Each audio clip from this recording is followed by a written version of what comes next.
Have you ever wondered why your smartest friend is often, the hardest person to actually make plans with? Well, in this explainer, we're going to break down the surprising logic behind solitude and why for some of the brightest minds out there, being alone isn't a bug, it's a feature. I mean, really think about it for a second. That brilliant friend, that super innovative colleague, you ever notice how they just kind of retreat into their own world? It's a pretty common pattern, and it turns out there's this fascinating reason for it that really challenges what we think we know about being social. Okay, so first things first, we've got to tackle a huge misconception. When we see someone who prefers their own company, our brains kind of jump to these negative conclusions. We slap the label loner on them and figure something must be wrong. Right, so we tend to see them as antisocial, maybe a little withdrawn or unhappy, but what's actually happening in their head is a whole different story. What looks like pulling away from the outside is really a mind that is just buzzing with activity, a deep, deep engagement on the inside. And this is so crucial to get. Their solitude isn't about avoiding people, not at all. It's about protecting something incredibly valuable and honestly pretty fragile, a deep, uninterrupted train of thought. It's like they're creating this protective bubble so their ideas have a chance to actually grow. And this need to protect that thought process? Well, that leads us directly to the intelligence connection, which is really the heart of what we're talking about today. It really comes down to this. For someone who is highly intelligent, constant socializing doesn't feel relaxing. It feels like an interruption. So while a lot of us might unwind by hanging out with people, a mind that's already juggling complex ideas finds all that social interaction to be, well, work.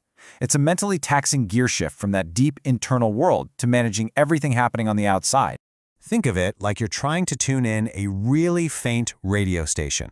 The signal is that complex idea or problem they're working on, and all the social chatter, even when it's fun, it's just noise. It's static. It doesn't just pause the thought, it can totally derail it and force them to start all over again from scratch. So what is this internal process that's so important it needs to be protected? Well, psychology actually has a name for it, and it's a pretty cool concept. It's called independent cognitive processing. Basically, this is the engine that's running inside. It's the brain's refusal to just accept things at face value.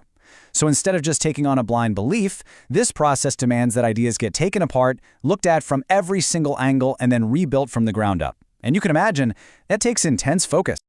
You can almost picture it, right? It's like this mental workshop. Raw data and observations come in the door, but they don't go back out until they've been thoroughly poked, prodded, questioned, and connected to everything else they already know. It's a messy, creative, and totally internal process that just can't happen with constant interruptions. And this brings us to a really powerful way to reframe what solitude is. It's not an absence of something. It's the presence of a crucial ingredient. I love this idea of cognitive alchemy. It's like turning mental lead into gold. And the whole process seems to happen in 3 key stages. First, you have to disconnect from all the noise. Then, in that quiet space, you can really process information on your own terms.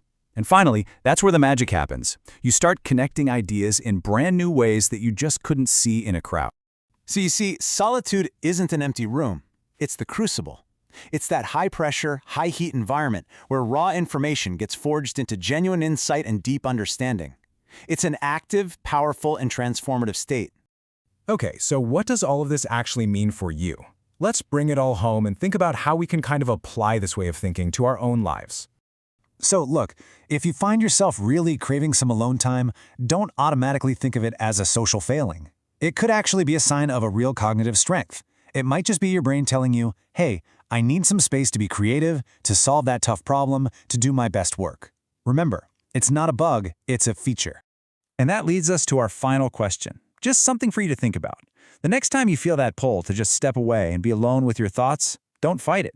Instead, maybe ask yourself, what amazing idea is my mind trying to build right now?